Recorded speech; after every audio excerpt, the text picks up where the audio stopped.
Muito bem, pessoal, seguindo com os riscos químicos, esta é a última aula, onde vamos tratar da insalubridade, da periculosidade, da aposentadoria especial, do I-social, enfim, concluir os riscos químicos. Já vimos muitos detalhes sobre esses agentes ambientais e com essa aula iremos concluir em relação a esses agentes.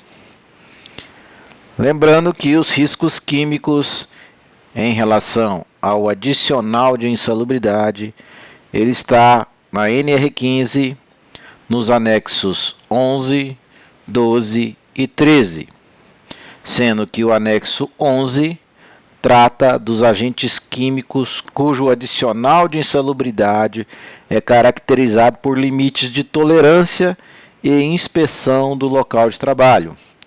E nesse anexo há agentes que gerarão um direito ao adicional de grau mínimo 10%, grau médio 20% ou grau máximo 40%, dependendo do agente. Vamos dar uma olhada aqui no anexo 11. Muito bem, aqui estamos na NR15. Das atividades e operações que dão direito ao adicional de insalubridade. Vamos aqui para o anexo 11. Então, o anexo 11 estão os agentes químicos cujo adicional de insalubridade é estabelecido através de um limite de tolerância e também por inspeção no local de trabalho. Então, vejamos aqui no anexo 11, nós temos agentes com grau mínimo, máximo e médio. Então, por exemplo, a acetona gera um adicional de grau mínimo se tiver acima do limite de tolerância. A acetonitrila gera um adicional de grau máximo se tiver acima do limite de tolerância. E o ácido acético, o vinagre, que está com grau médio quando está acima do limite de tolerância. Então, o anexo 11 são vários agentes aqui que estão na tabela, onde você tem o limite de tolerância para definir a percepção ou não do adicional de insalubridade.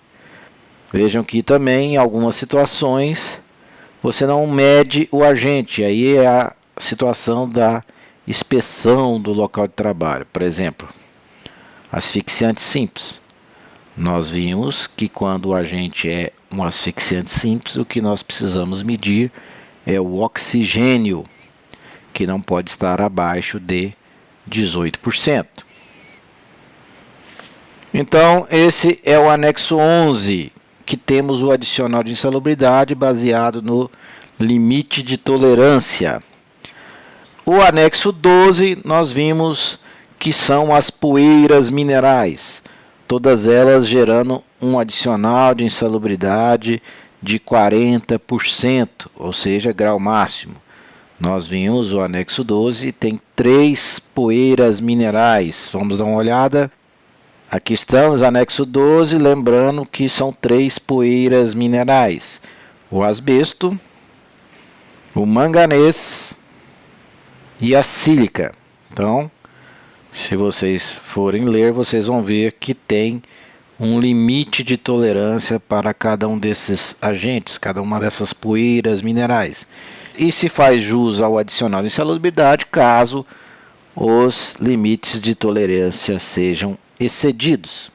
Então a sílica aqui, por exemplo, você tem um limite de tolerância definido por essas fórmulas, aqui dependendo da poeira que foi captada pelo aparelho que está fazendo a medição.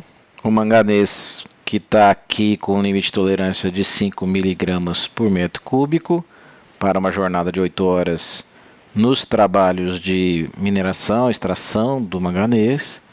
E há um limite de tolerância menor quando esse minério é manipulado na metalurgia, na fabricação de compostos que levam manganês, e aí o limite de tolerância é para 1 mg por metro cúbico de ar. Quanto ao asbesto, ao amianto, nós temos um limite de tolerância apenas para o asbesto crisotila. Os outros tipos de asbesto são proibidos no país. Então, para o amianto branco ou a crisotila, nós temos um limite de tolerância definido aqui no anexo 12.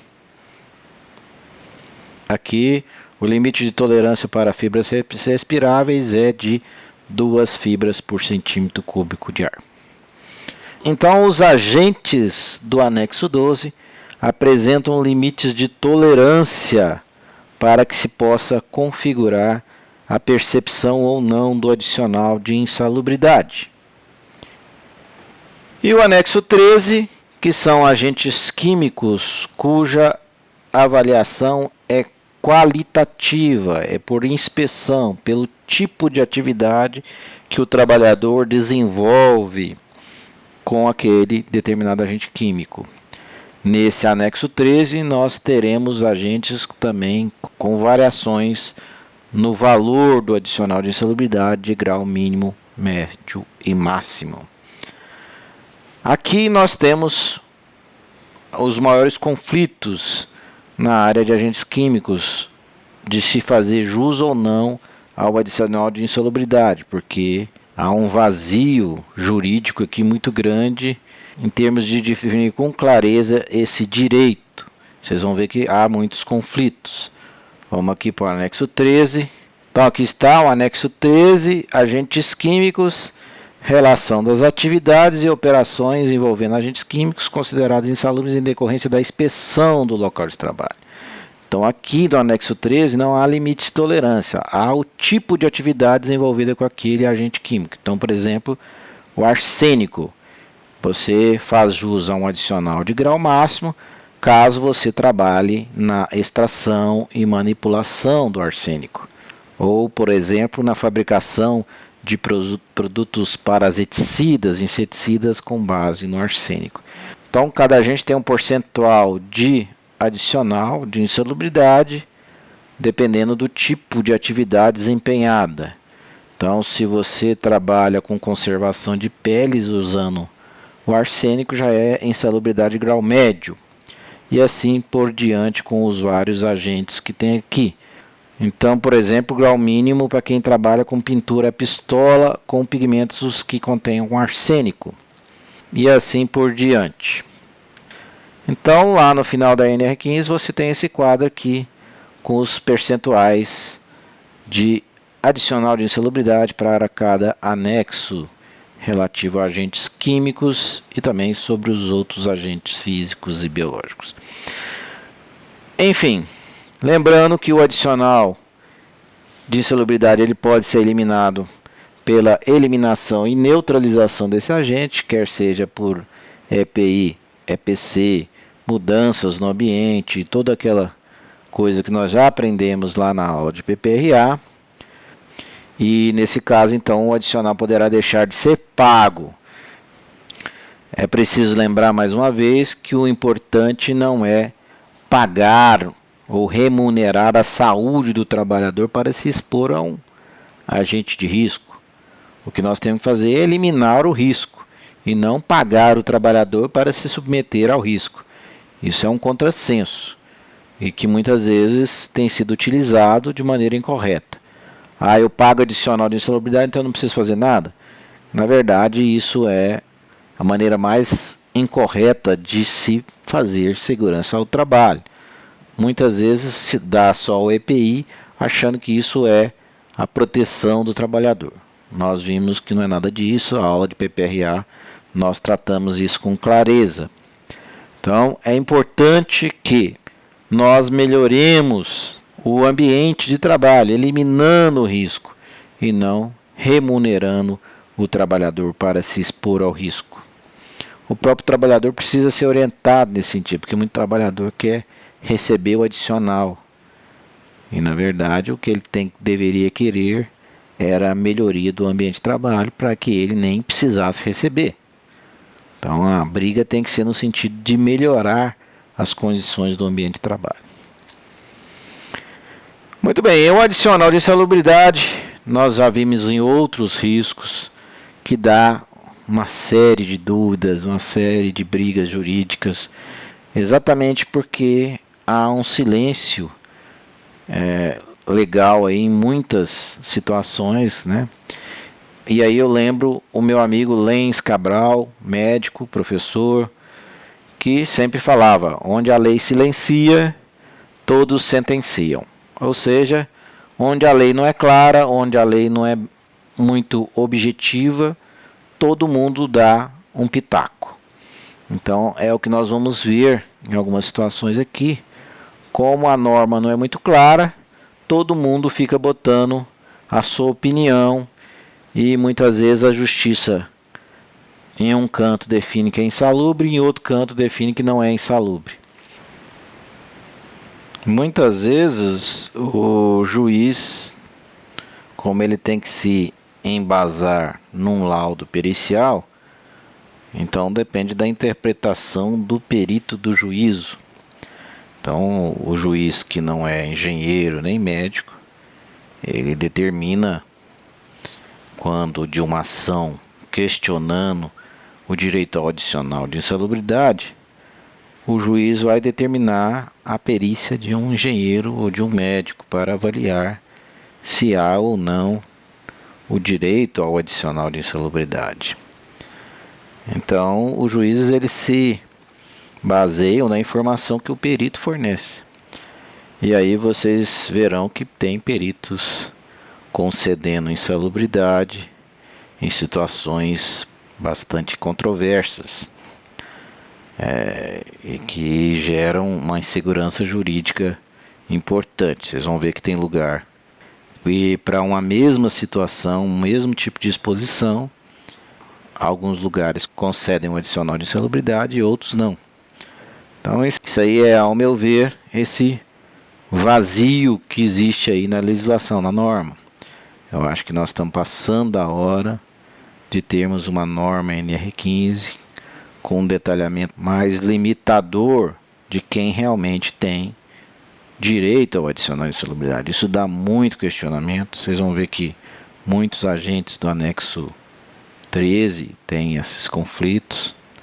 Em agentes biológicos, inúmeros conflitos. Agentes físicos nós vimos alguns, como por exemplo no adicional de insalubridade para umidade. Quer dizer, está passando da hora do Ministério do Trabalho ter uma postura mais clara na NR de quem faz jus ao adicional. Isso tem um custo Brasil enorme, porque se está muito claro quem tem direito ao adicional, não se geraria tantas demandas judiciais.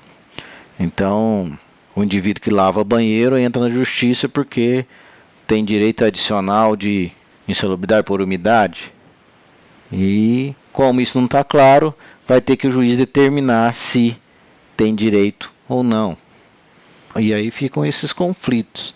E nós vamos ver alguns aqui em relação aos agentes químicos. Então vamos pegar, por exemplo, o cimento. Vocês vão ver que há decisões jurídicas controversas em relação à exposição ao cimento. Lá na NR15, no anexo 13, nós temos que faz jus ao adicional de insalubridade de grau médio quem trabalha na fabricação e no manuseio de álcalis cáusticos. Nós vamos ver que o cimento pode enquadrar aqui em álcalis cáusticos. Nós vamos ver por que isso. E insalubridade de grau mínimo para a fabricação e transporte de cal e cimento nas fases de grande exposição à poeira. Veja que grande exposição à poeira é muito vago, né? Então fica difícil, muitas vezes as decisões jurídicas vão ser, cada um interpreta a seu modo. Mais uma vez eu quero frisar que quando eu falo de ser insalubre ou não, eu não estou me referindo à questão da nocividade. Nós já vimos isso em outras aulas. O termo insalubre ele quer dizer que faz mal à saúde. Não há dúvida de que o cimento faça mal à saúde. Nós já vimos isso, por exemplo, na aula de dermatoses ocupacionais. Aqui é um caso de dermatite pelo cimento. Então vejam que o termo insalubre, lá pelo dicionário Aurélio, ele quer dizer o que não é salubre, ou seja, o que é prejudicial à saúde. Então, inúmeros agentes, de algum modo, faz mal à saúde do ser humano. Isso não quer dizer que esse agente, por ter alguma nocividade, ou seja, por ser agressivo à saúde do ser humano, faz jus ao adicional. O adicional ele tem que estar presente na NR15. Então, nós já vimos situações em outras aulas onde o indivíduo se expõe a um agente que faz mal à saúde, mas não tem direito ao adicional, pois não está na NR15. Então, mais uma vez, eu quero que isso fique claro. Uma coisa é ser insalubre em termos de saúde, outra coisa é ter direito ao adicional de insalubridade. E ser insalubre, não há dúvida que o cimento tem nocividade sobre a saúde do ser humano. Muito bem, para a gente esmiuçar essa questão do adicional de insalubridade em relação ao cimento, como exemplo, vamos voltar aqui na NR15, no anexo 13, que diz o seguinte: fabricação e manuseio de álcalis cáusticos. Vocês vão ver que decisões judiciais são baseadas nessa frase aqui. Primeiro a gente precisa entender o que é álcalis. Para a gente entender isso, a gente precisa ter noção do pH, né? Lá da química. Se vocês tiverem dúvidas sobre isso, tem que estudar um pouquinho sobre a questão do pH. As substâncias podem ser ácidas, neutras ou básicas. E básico também tem outro nome, alcalino. Então, substância ácida, ácido clorídrico, ácido sulfúrico. Substância básica, hidróxido de sódio. E aqui entra cal, que nós já falamos. E o pH ele pode variar de 0, quando é muito ácido. Neutro é pH 7. E básico pode ir até no máximo 14 na escala de pH.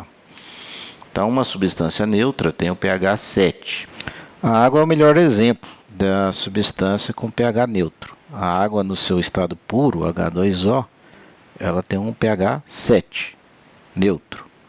Outro exemplo, o nosso sangue, que tem um pH levemente alcalino, em torno de 7,2, 7,3, 7,4. Então, levemente alcalino. Então, uma substância alcalina é uma substância que tem um pH muito básico. Então, o que é manuseio de álcalis cáusticos? É manusear uma substância alcalina, ou seja, com pH alto, que seja causticante. O que é causticante? É uma substância que queima, que irrita, que corrói. Então, um exemplo clássico disso é a soda cáustica, né? Todo mundo já deve ter visto aí sobre a soda, né? Que é usada numa série de circunstâncias, né? Antigamente o pessoal usava muito a soda cáustica para desentupir pia, desentupir tubulação, enfim. A soda ela é usada numa série de processos químicos, é o hidróxido de sódio. E então uma substância causticante é uma substância que queima, que irrita. E álcali, alguma coisa que tem um pH básico. Então vamos dar uma olhada aqui na FISPIC do cimento para vocês terem uma noção. Muito bem, estamos aqui na FISPIC da Votorantim Cimentos e uma FISPIC do cimento Portland, que é o cimento comum usado aí na construção. Então vamos descer aqui um pouquinho e veja o que está escrito aqui sobre a identificação dos perigos.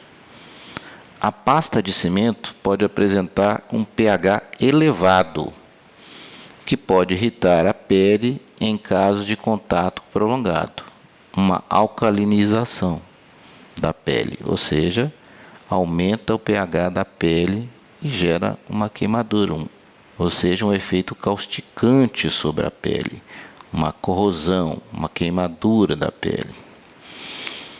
Para evitar isso, você deve usar luvas resistentes à abrasão e a materiais alcalinos. Ora, a própria FISP diz que é uma substância alcalina com pH alto e que pode irritar a pele. Além disso, pode irritar a árvore respiratória. Nós podemos esquecer da poeira. A exposição aguda à poeira poderá causar irritação das vias respiratórias, tosse, espirro. Os olhos também podem ser irritados. Vamos descer mais um pouco aqui e vamos ver o pH do cimento. Olha aqui, o pH do cimento misturado com água é entre 12 e 14. Vejam, é um pH muito alcalino, muito básico. Vamos voltar lá no slide. Aqui está. Vejam, então, o pH do cimento está entre 12 e 14. É um pH muito alcalino, muito básico.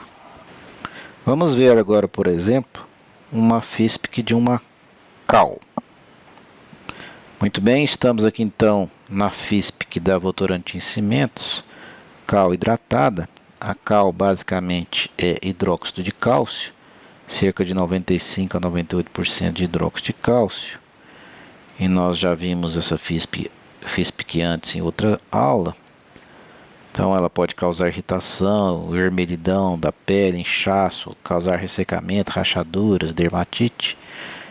E se a gente for olhar o pH da cal aqui embaixo, vejam que o pH da solução aquosa da cal é de 12,4. Portanto, também uma substância alcalina, bastante alcalina. Portanto, uma substância alcalina que irrita, que corrói a pele. Então, é um álcali cáustico. E agora vamos aproveitar e olhar uma FISP de um ácido clorídrico. Muito bem, olha aqui essa FISP de um ácido clorídrico e vamos dar uma olhada no pH do ácido clorídrico. Olha aqui, propriedades físico-químicas, o pH é de 2, portanto um pH muito ácido.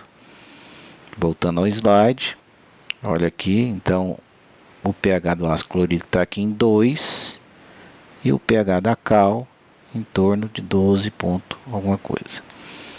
Então, fica claro o que é um álcali cáustico. É uma substância alcalina causticante, ou seja, irritante, corrosiva, que fere, que queima. Então, esse é o conceito de álcali cáustico. E nós vamos ver que tem decisões judiciais controversas em relação à insalubridade quanto à exposição ao cimento. Vejamos bem aqui essa decisão do TRT da 4ª Região. Olha aqui essa decisão do Tribunal Regional do Trabalho da 4ª Região, lá do Rio Grande do Sul. Um acórdão com esse número e vejam. Porto Alegre em 27 de outubro de 2015. Adicional de insalubridade, álcalis cáusticos, cimento. Análise qualitativa. Sendo pela análise qualitativa inequívoco o manuseio de produto à base de álcalis cáusticos, cimento, pelo empregado. Caracteriza-se a insalubridade grau médio, pelo enquadramento nas condições de trabalho do anexo 13. Então, nós vimos lá que álcalis cáusticos está lá no anexo 13 como adicional de grau médio. Então, aqui, acordam os magistrados, integrantes da 3ª turma do tribunal, por unanimidade, dar provimento parcial ao recurso do reclamante para acrescer a condenação ao pagamento do adicional de insalubridade de grau médio. Então, nessa decisão, a turma lá do Tribunal Regional do Trabalho da 4ª Região, baseado então na análise qualitativa, que é do anexo 13, nós vimos que no anexo 13 a análise para fins de adicional de insalubridade é qualitativa, ou seja, não tem quantificação, não tem limite de tolerância. Então, a exposição a álcali cáustico, naquelas situações definidas lá no anexo 13, geram então o direito ao adicional de insalubridade. Vejo aqui embaixo, Porto Alegre, 27 de outubro de 2015, é uma decisão bastante recente, então, sobre a exposição e o adicional de insalubridade em relação ao cimento e a álcalis cáusticos. Vamos ver agora outra decisão. Então agora vamos ver a decisão do Tribunal Superior do Trabalho em relação à mesma situação. Então aqui está a decisão do TST, vejam, de 2013. Contato com cimento não garante adicional de insalubridade a pedreiro.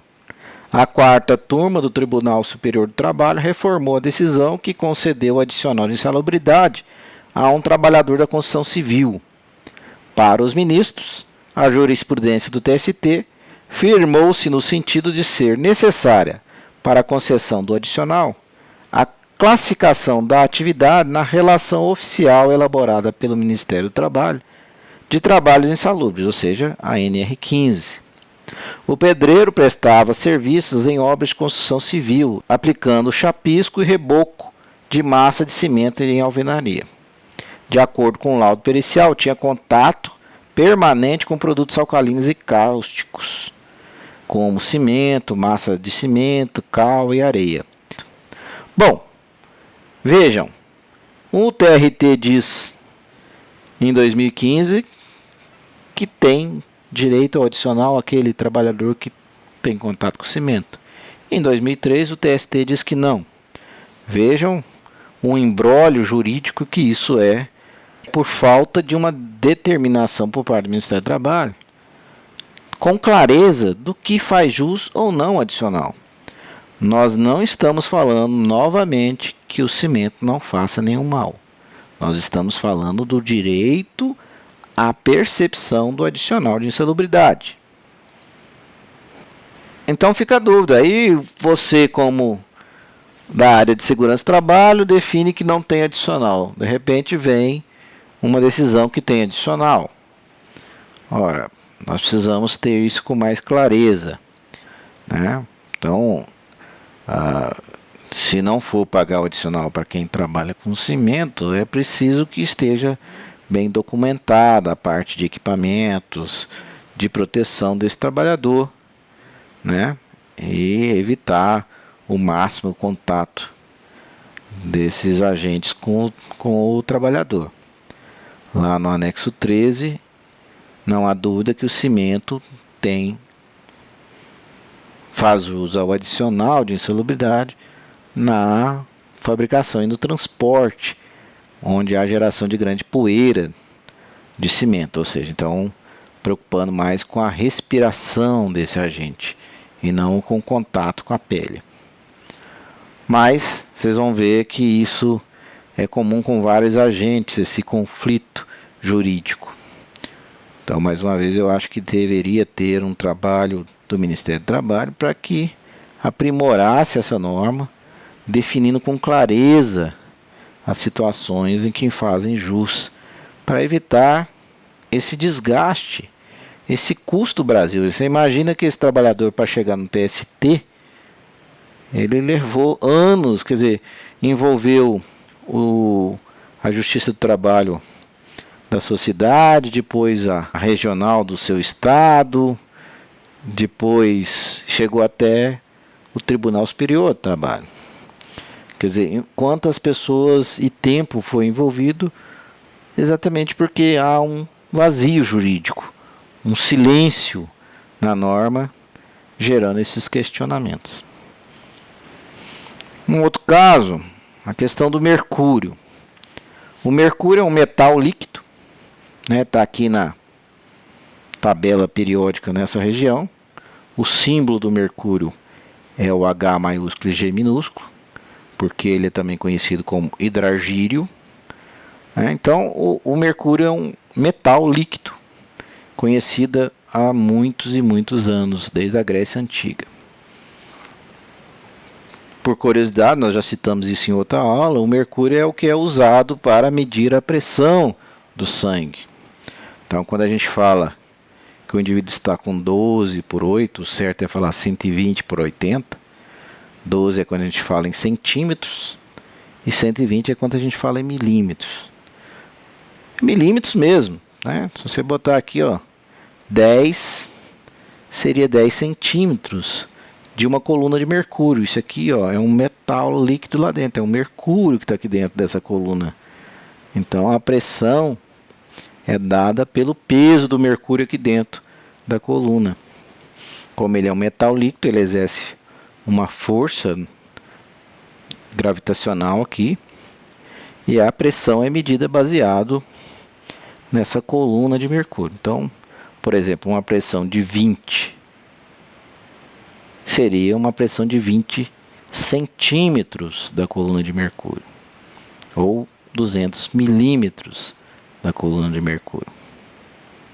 Então, quando a gente vai medir a pressão, a gente fala 120 por 80 milímetros de mercúrio.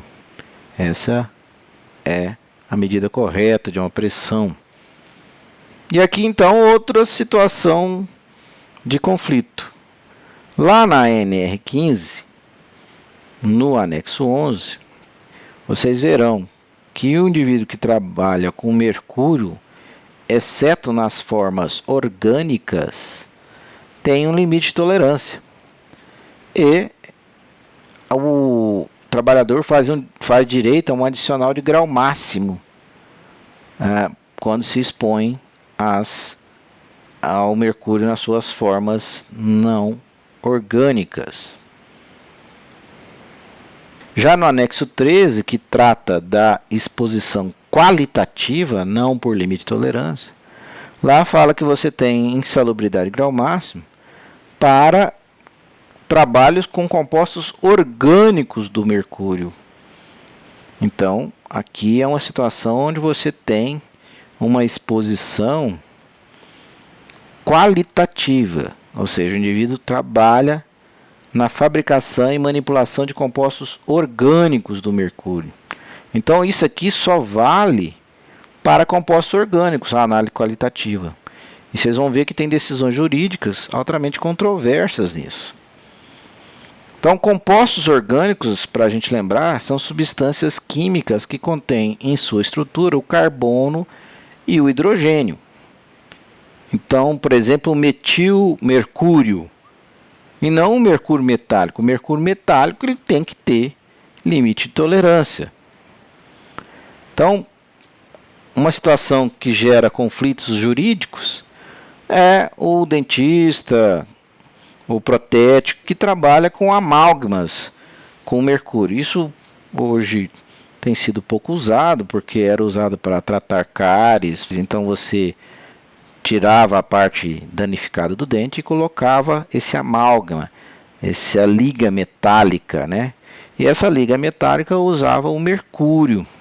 Então muita gente tinha essa liga nos dentes, né? Hoje em dia são usadas resinas que são da cor do dente, esteticamente melhor.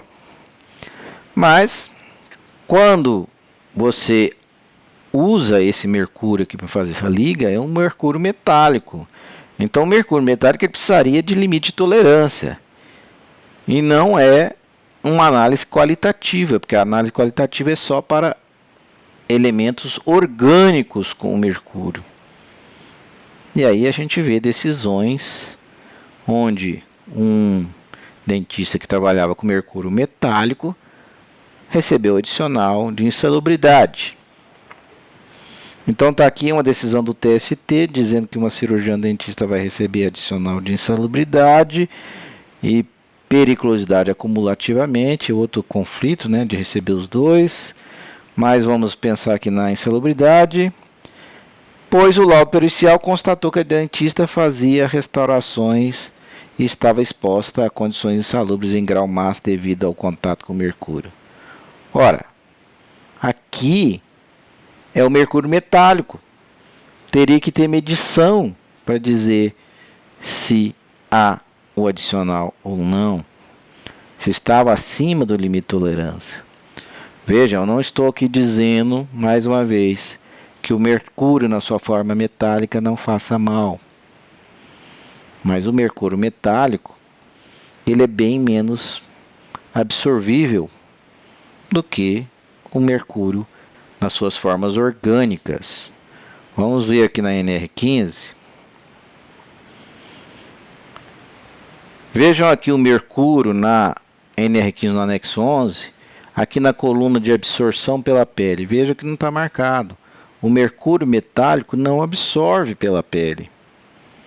A absorção dele é via respiratória e é um metal, então ele precisa de uma temperatura para começar a vaporizar. Então, por isso que tem um limite de tolerância.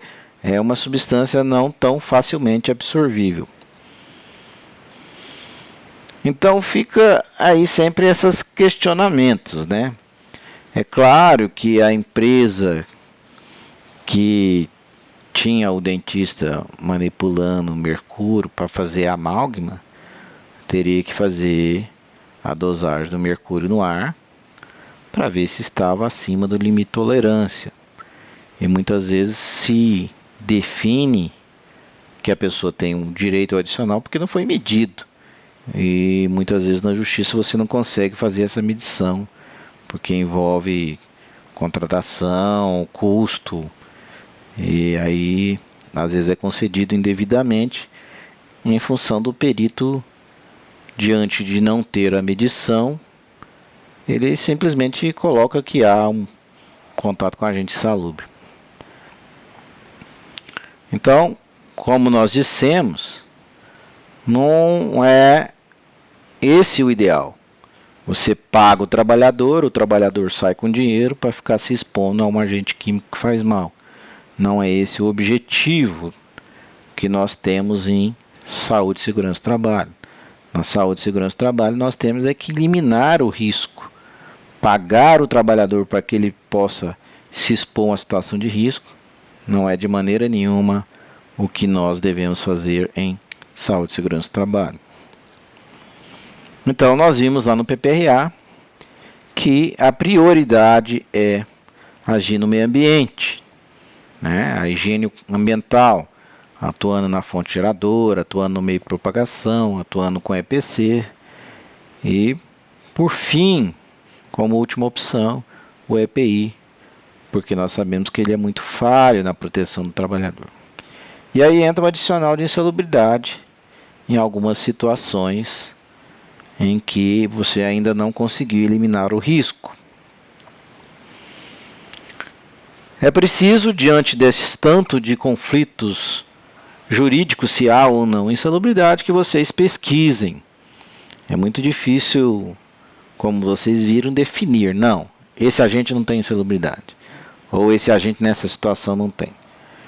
Sempre que vocês forem fazer um laudo ou definir para uma empresa se aquela atividade tem ou não o direito ao adicional de insalubridade, é bom que vocês procurem limites de tolerância na NR15, limites de tolerância nas normas internacionais, procurem na CGH, na NIOSH, na OSHA, e também procurem jurisprudências. Jurisprudências são essas decisões da justiça aí em relação a um determinado agente, para que vocês não passem pela situação de às vezes falar que um agente tem direito a um adicional e depois ele não tem, ou vice-versa, que não tem direito e depois a justiça condena a empresa dizendo que tem.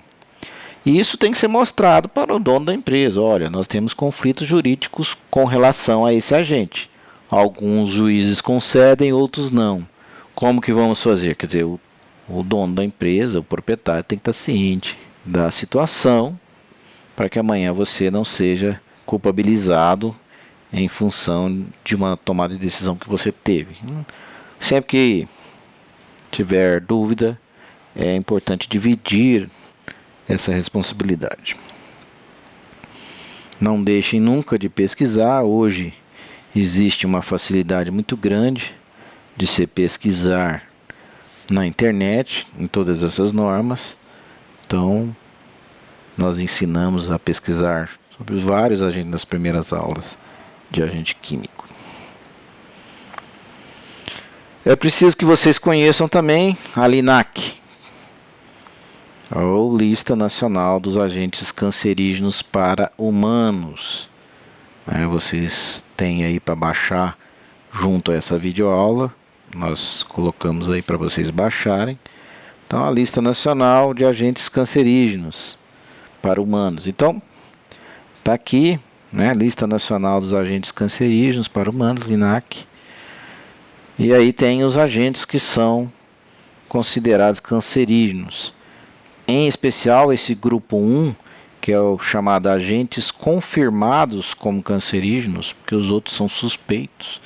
Então, esses do grupo 1, é muito importante que vocês conheçam esses agentes ou conheçam a lista para pesquisar.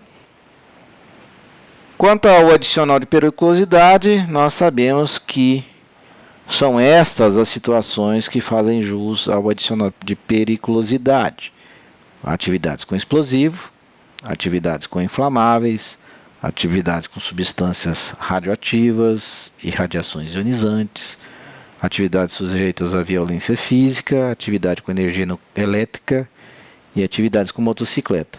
Vejam que 3 dessas atividades que fazem jus ao adicional de periculosidade podem estar relacionadas a agentes químicos. Então, por exemplo, explosivos são substâncias químicas, inflamáveis são substâncias químicas, substâncias radioativas são substâncias químicas.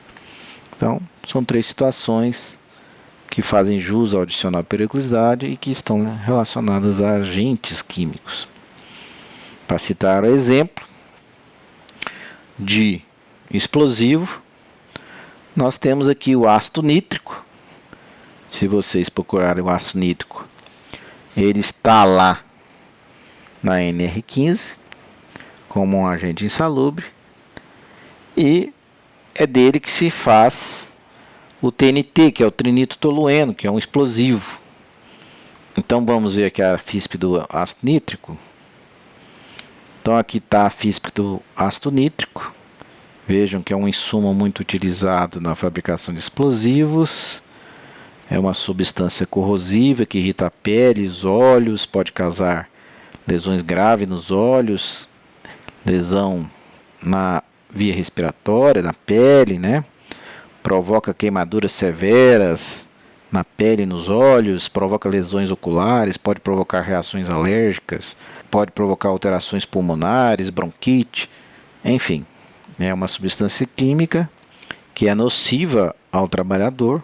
Se nós olharmos a NR15, aqui está a NR15 no anexo 13, vocês vão achar lá que tem insalubridade grau médio para quem fabrica e manipula o ácido nítrico, sulfúrico, bromídico, etc.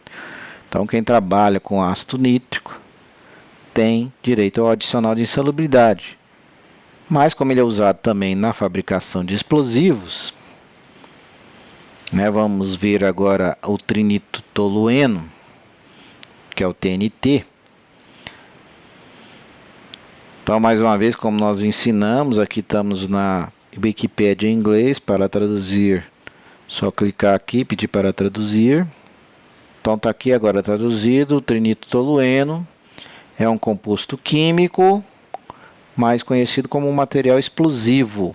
Então, é uma substância química explosiva que gera o adicional de periculosidade, conforme a quantidade e a área que o trabalhador está exposto.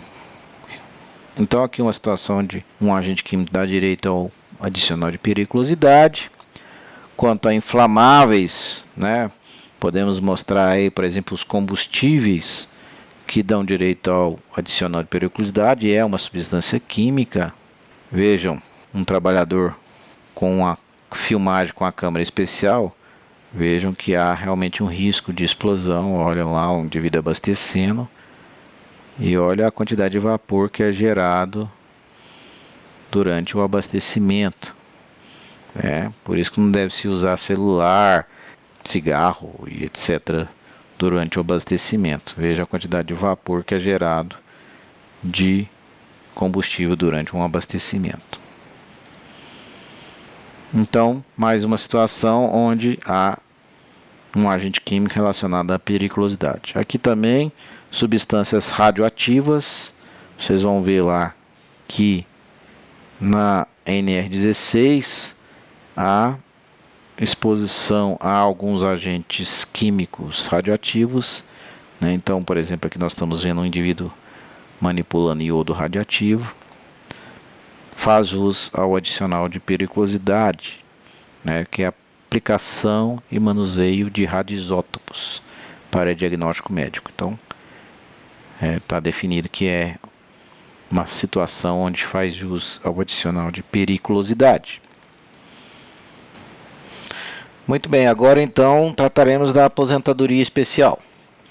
A aposentadoria especial, que nós sabemos está definida na Lei 8213/91, detalhada no Decreto 3048/99, lá no capítulo sobre aposentadoria especial, e também no seu anexo 4, que trata das situações que dão direito à aposentadoria especial. E mais detalhada ainda na Instrução Normativa número 77 de 2015 do INSS, onde há um aclareamento das situações que dão direito a esse benefício. Lá na Lei 8213, no artigo 57, diz que a aposentadoria especial será devida ao segurado que estiver trabalhado sujeito a condições especiais que prejudiquem a saúde ou a integridade física durante 15, 20 ou 25 anos, conforme dispuser a lei. Então, a aposentadoria especial, todos os trabalhadores atualmente precisam de 35 anos de contribuição para homens ou 30 anos para mulher.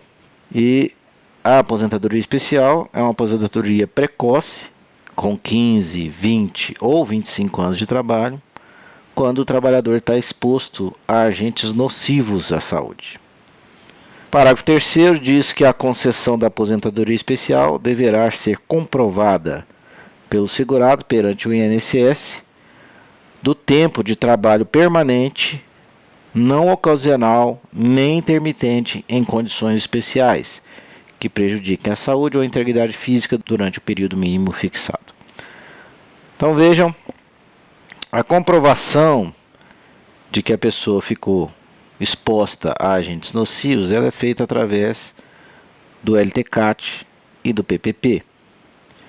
E essa exposição, ela tem que ser permanente, ela não pode ser nem ocasional, nem intermitente. Então nós vamos ver isso com mais detalhes. No Decreto 3048, no artigo 64, diz o seguinte, que a aposentadoria especial será devida ao segurado empregado que tenha trabalhado durante 15, 20 ou 25 anos, conforme o caso, sujeito a condições especiais que prejudiquem a saúde ou a integridade física. No parágrafo 1º, a concessão da aposentadoria especial prevista nesse artigo dependerá de comprovação, mais uma vez o PPP e o LTCAT, do tempo de trabalho permanente, não ocasional nem intermitente. Veja que nós colocamos isso grifado para que vocês coloquem isso em mente. E item 2, a comprovação da exposição do segurado aos agentes nocivos, químicos, físicos e biológicos, ou da associação desses agentes prejudiciais à saúde ou à integridade física.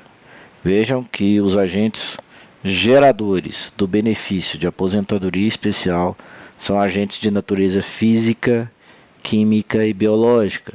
Não há aposentadoria especial por risco ergonômico, não há aposentadoria especial por riscos de acidente. Então são esses agentes que podem gerar uma aposentadoria mais precoce ao trabalhador, face ao risco à saúde desse trabalhador quando exposto a esses agentes.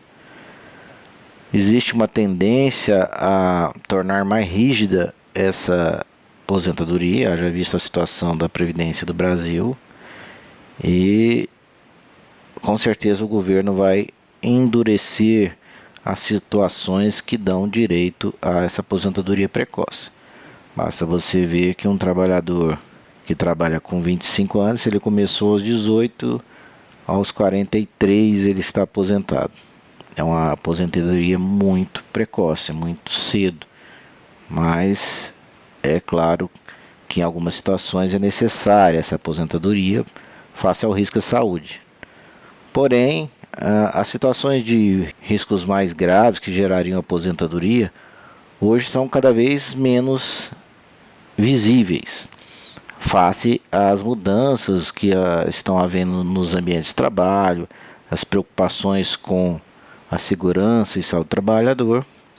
Então a exposição aos agentes nocivos tem ficado cada vez menor, quer seja por mudanças ambientais, quer seja por EPIs mais eficientes, quer seja por treinamento do trabalhador. Enfim, esse risco ao trabalhador tem diminuído. E aí, o anexo 4 do decreto 3048 é que detalha as situações que dão direito a esse benefício da previdência. Vamos ver aqui o anexo. Aqui está, decreto 3048, de 6 de maio de 99. Anexo 4. Então, aqui no anexo 4, classificação dos agentes nocivos e o tempo de exposição que daria a aposentadoria especial. Então, por exemplo, arsênico e seus compostos. Vejam, trabalhador exposto ao arsênico e seus compostos tem direito a aposentar com 25 anos de trabalho. Em quais situações? Quando o trabalhador trabalha na extração do arsênico e seus compostos tóxicos, na metalurgia de minérios arsenicais e assim por diante. Então, aqui no anexo 4, estão detalhados os agentes que dão direito à aposentadoria especial e quais as situações que dão direito a essa aposentadoria especial. Por exemplo, o amianto, o asbesto, quando se trabalha com extração e processamento, o indivíduo vai aposentar com 20 anos de trabalho, face à toxicidade que tem o amianto, o asbesto. O benzeno também, vejam, o benzeno dá direito ao trabalhador a aposentar com 25 anos e assim por diante. Vamos voltar ao slide. Lá na instrução normativa do INSS, número 77, de 2015, essa instrução normativa, ela frequentemente é atualizada, essa é a mais recente, a de 2015, diz o seguinte, que faz direito à aposentadoria especial, com análise apenas qualitativo, sendo a nocividade presumida e independente de mensuração, constatada pela simples presença do agente no ambiente de trabalho, conforme constante nos anexos 6, 13 e 14 da NR15. Então, se nós formos lembrar, anexo 6 é condição hiperbárica, anexo 13 são agentes químicos com exposição qualitativa sem limites de tolerância, e o anexo 14 são riscos biológicos. Então, para esses agentes, assim como a insalubridade, a aposentadoria especial também é por uma avaliação qualitativa, não é medido, é exposição pelo tipo de atividade. Então, o tipo de atividade é que vai gerar a insalubridade, como nós vimos, e também vai gerar a aposentadoria especial. Mas é importante que essa permanência no local de trabalho exposto aos agentes seja não ocasional nem intermitente. E isso presume que seja a exposição no qual a exposição ao agente nocivo seja indissociável da produção do bem ou da prestação de serviço. Então essa é um dos itens que define o que é não ocasional nem intermitente. Quer dizer, para se qualificar como não ocasional nem intermitente, a exposição ao agente nocivo tem que ser indissociável da produção do bem ou da prestação do serviço que esse trabalhador está prestando. Ou seja, não tem como ele trabalhar sem se expor ao agente. Basicamente é isso que a norma diz. Então, só tem direito à aposentadoria especial se o trabalhador estiver exposto de maneira contínua, onde o trabalho dele seja diretamente ligado a essa exposição. Não tem como ele estar fazendo o trabalho dele sem expor-se. Nesta mesma instrução normativa tem alguns conceitos interessantes.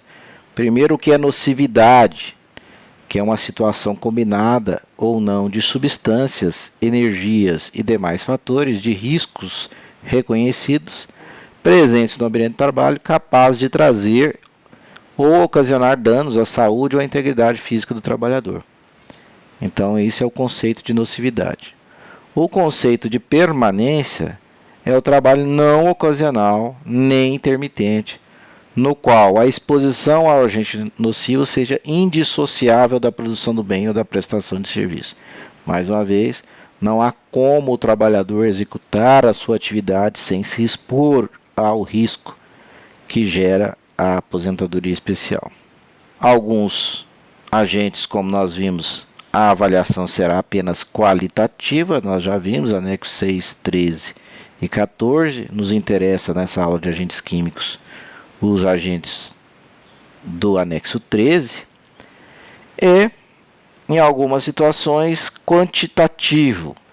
Então, a aposentadoria especial será baseada na análise quantitativa, na mensuração do agente gerador da aposentadoria especial. Isso vale para anexo 1 e 2, que é ruído, 3, que é calor, 5, que é radiações ionizantes, 11 agentes químicos e 12 agentes químicos. Nós já vimos e nos interessa nessa aula os agentes do anexo 11 e 12, que trata dos agentes químicos. E aqui, muito importante, então, a definição do que é esse não ocasional nem intermitente. Vejam, esse trabalhador que aplica carrapaticida no gado, eventualmente, ou seja, ele aplica quando o gado está com infestação de carrapato, seja lá uma vez a cada 3 meses, uma vez por 6 meses, uma vez por ano, dependendo da situação. Ele aplica um agente químico que está no rol das substâncias que dão direito à aposentadoria especial. Ora, será que esse trabalhador que aplica carrapaticida eventualmente vai ter direito a aposentar com 25 anos? Então, isso é muito importante que a gente defina o que é não ocasional nem intermitente. Então, há uma decisão de uniformização dos juízes federais que define melhor o que é essa situação de não ocasional nem intermitente. Vamos ver essa decisão. Então está aqui, é uma decisão da Turma Nacional de Uniformização dos Juizados Especiais Federais, que um trabalhador pede a uniformização da situação de direito à aposentadoria especial. E aqui mais para baixo, aqui vocês verão que existe uma definição aqui do que é essa habitualidade, a permanência ocasional e intermitente. Então, a habitualidade é durante todos os dias do trabalho normal. Então, aquela situação ali do indivíduo que bate carrapaticida não entra. Permanente é a exposição experimentada pelo segurado durante o exercício de todas as suas funções. Também cai por terra o trabalho de aplicação de carrapaticida. Vejam, esse indivíduo faz várias atividades. Uma delas é aplicar o carrapaticida. E essas várias outras atividades, às vezes, não estão enquadradas nas atividades especiais que dão direito à aposentadoria especial. Então, o trabalho ele tem que ser habitual, ou seja, todos os dias.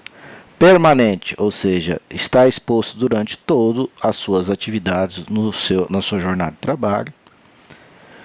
Não pode ser intermitente. Intermitente é a exposição experimentada pelo segurado de forma programada em certos momentos inerentes à produção.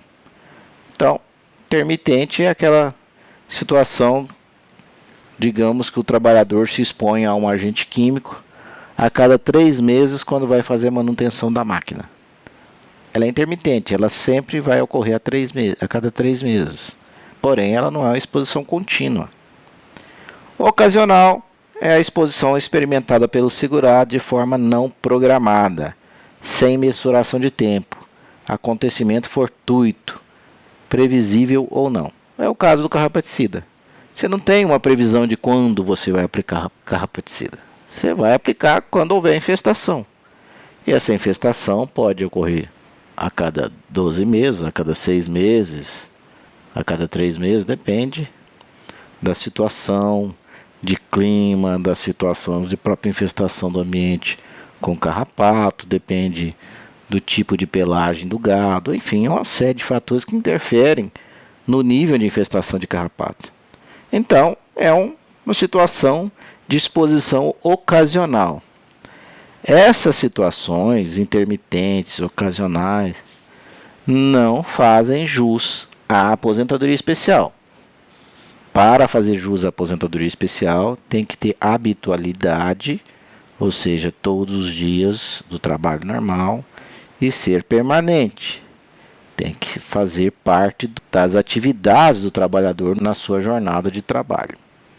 Então essa é uma situação que gera uma série de dúvidas, gera brigas judiciais, inclusive essa que nós mostramos aí, para mostrar a situação que faz jus realmente à aposentadoria especial, com uma série de controvérsias jurídicas. Acho que há uma tendência, como eu disse, do governo para que se normatize com mais clareza as situações que realmente darão direito ao trabalhador de aposentar precocemente.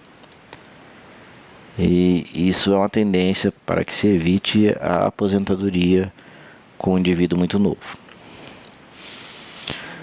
Muito bem, a instrução normativa número 77, aqui eu não vou entrar em detalhes, mas também traz o seguinte, que para a caracterização do período especial, ou seja, do tempo especial para contar para a aposentadoria especial, em relação aos agentes químicos e às purezas minerais, a análise deverá ser realizada. Aí eu tenho o que a gente chama de linhas de corte. As linhas de corte são linhas onde houve mudanças da legislação sobre isso. Então até 97 a legislação era de um jeito, após 97 outro jeito, e após janeiro de 2004 de outro jeito. Então, quando for analisar a exposição do trabalhador a esses agentes químicos, precisa ver se o tempo que ele se expôs foi antes de 97, ou de 97 até 2004, ou de 2004 para frente. Porque aí a maneira de se comprovar a exposição a esses agentes mudam. Não vou entrar em detalhes, depois vocês podem olhar lá, se precisar, a instrução normativa número 77, para tirar essas dúvidas. É preciso que a gente lembre também das substâncias lá da LNAC, Lista Nacional de Agentes Cancerígenos. E a instrução normativa traz o seguinte, que para a caracterização de período de exposição aos agentes nocivos reconhecidamente cancerígenos em humanos, listado pela portaria que nós já mostramos, do grupo 1, será adotado o critério qualitativo, não sendo considerado na avaliação os equipamentos de proteção coletiva ou individual, uma vez que os mesmos não são suficientes. Então, para as substâncias que estão lá no grupo 1 da LNAC, basta o indivíduo estar exposto para ter direito à aposentadoria especial. E não importa se ele usou EPI, EPC, simplesmente porque não há uma segurança total para se expor a essa substância. É o caso do benzeno. O benzeno é uma substância sabidamente cancerígena, por mais que você proteja, há algum grau de absorção, e o simples fato do indivíduo estar exposto, por menor que seja essa substância, dá direito a ele a uma aposentadoria precoce com 25 anos de trabalho. Muito bem, é muito importante, nós já vimos isso em outras aulas, que nem sempre, se o indivíduo está exposto a um agente insalubre, quer dizer que ele tenha aposentadoria especial. O indivíduo pode estar exposto a uma situação insalubre ou seja, há uma situação que dá direito ao adicional de insalubridade pela NR15, e nem por isso tem direito à aposentadoria especial, porque esse agente insalubre ou essa situação não está definida no anexo 4 do decreto 3048. Vamos ver essa substância aqui para nós termos como parâmetro. Se você procurar ácido clorídrico e ácido sulfúrico, e hidróxido de sódio e alumínio, você verá que esses agentes dão direito ao adicional de insalubridade, porém não dão direito à aposentadoria especial. Vamos dar uma olhada. Então aqui estamos no anexo 11 da NR15, vamos ver aqui ácido clorídrico. Vejam, tem limite de tolerância e dá direito ao adicional de insalubridade. Vamos ver o ácido sulfúrico. Agora mais para baixo aqui no anexo 13, que são substâncias sem limite de tolerância, vejam. Fabricação e manipulação do ácido oxálico, ácido nítrico, ácido sulfúrico, ácido bromídico. Então vejam, o ácido sulfúrico dá direito a adicional de insalubridade. Então nós já vimos ácido clorídrico e ácido sulfúrico. O hidróxido de sódio, nós vimos que o hidróxido de sódio, que é a soda cáustica, ela é um álcali cáustico. Então, como álcali cáustico, a exposição ao hidróxido de sódio dá direito ao adicional de insalubridade pelo anexo 13. E agora o alumínio. O alumínio está aqui, insalubridade grau médio para aplicação à pistola com tintas de alumínio, fabricação de pós de alumínio, na trituração e moagem, etc. Então, o alumínio também dá direito ao adicional de insalubridade. Agora vamos ver no decreto 3048, no anexo 4, onde estão detalhadas as situações que dão direito à aposentadoria especial.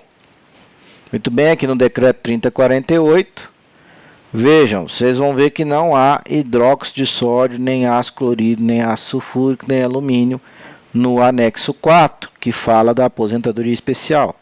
Vamos procurar aqui. Se vocês procurarem alumínio, olha, já está aqui em arsênico.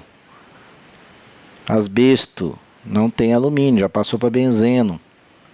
Berílio, bromo, cádmio, vejam que não tem a situação com alumínio. Se você procurar também ácido sulfúrico, ácido clorídrico, cloro e seus compostos, se você olhar aqui no cloro, você verá que não há ácido clorídrico. Vejam, fabricação e emprego de organoclorados, fabricação e emprego de cloroetilaminas, mas não há a situação de exposição a ácido clorídrico. Também não há a situação com ácido sulfúrico e assim por diante. Então, são 3 agentes que eu coloquei para vocês verem que dão direito ao adicional de insalubridade, mas não dão direito à aposentadoria especial. E isso será definido então no LTCAT, no PPP. Muito bem, quanto ao menor de idade e a exposição a agentes químicos, nós sabemos que existe o decreto 6481 de 2008, que traz as inúmeras situações proibidas ao trabalho do menor de idade. Então lá tem uma série de situações com exposição a agentes químicos proibidos para o menor de idade. Então está aqui a lista, vejam, por exemplo, na pulverização, manuseio e aplicação de agrotóxicos. Então substâncias químicas pesticidas. Então aquela aplicação de carrapaticida é proibido para menores. E assim por diante, há uma série de situações na lista aqui que são proibidas aos menores. Por exemplo, fabricação de artefatos de borracha, exposição a agentes químicos, exposição a solventes orgânicos, exposição a chumbo, ao cal, cimento. Então, menor de idade trabalhando com cal e cimento, proibido, e assim por diante. É preciso consultar essa lista quando for empregar um menor de idade. E o I-Social, que já está prestes a sua implantação, mais cedo ou mais tarde sairá, está tendo algumas mudanças, aprimoramentos antes que saia a sua implantação. Nós já estamos na versão 2.1 do manual do e-social e vocês verão que lá tem uma série de circunstâncias para vocês lançarem os agentes químicos no e-social. Esse último manual do e-social está aí para vocês fazerem download, e no anexo 3 traz as tabelas do e-social. Entre as tabelas, vocês verão que existem as tabelas dos agentes nocivos. Então aqui, ó, tabela 21, fatores de riscos ambientais. Então os riscos poderão ser de natureza física, química. E vejam, aqui nos riscos de natureza química já está definido por agente. Então aqui, ó, acetaldeído. Ele está na forma de que? Fumos, fumaças, névoas, neblina, gás, vapor. Então vocês vão ter que definir qual tipo de exposição do trabalhador a esse agente, né? E assim por diante. Vocês vão ver que tem inúmeros agentes químicos aqui, onde você vai ter que definir que tipo de exposição esse trabalhador apresenta no seu ambiente de trabalho.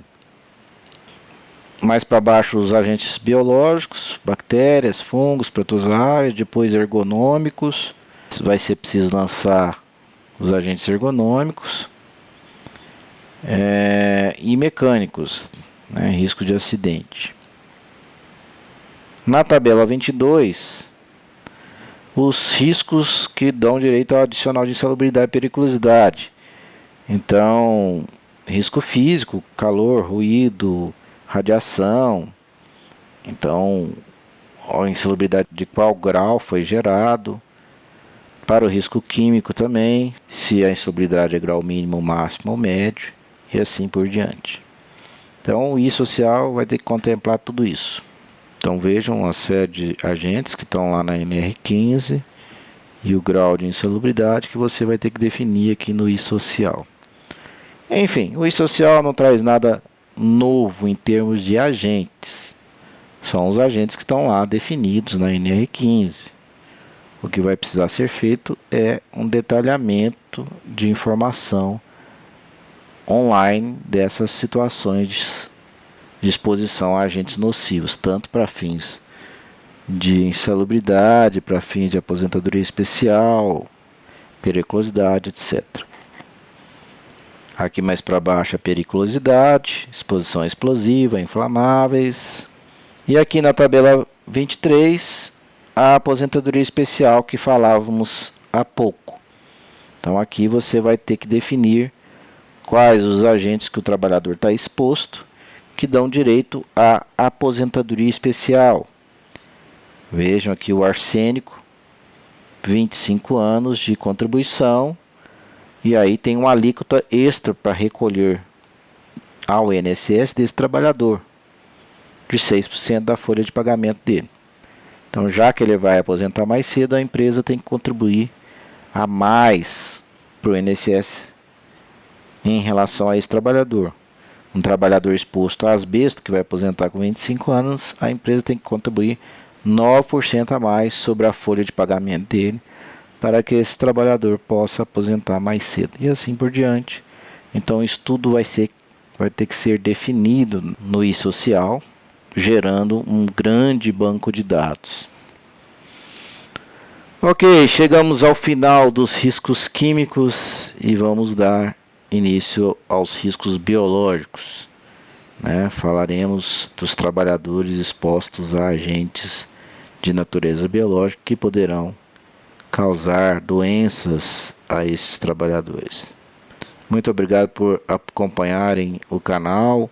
Sabemos que o risco químico foi bastante prolongado, mas procuramos deixar de maneira mais clara toda a situação da exposição a agentes químicos no ambiente de trabalho, o que dará uma boa base para o trabalho de todos que lidam com SST. Próxima aula, então, começaremos a trabalhar com os riscos biológicos, bactérias, vírus, fungos, aos quais os trabalhadores podem estar expostos. Façam críticas, façam sugestões para que a gente possa cada vez mais aprimorar este canal.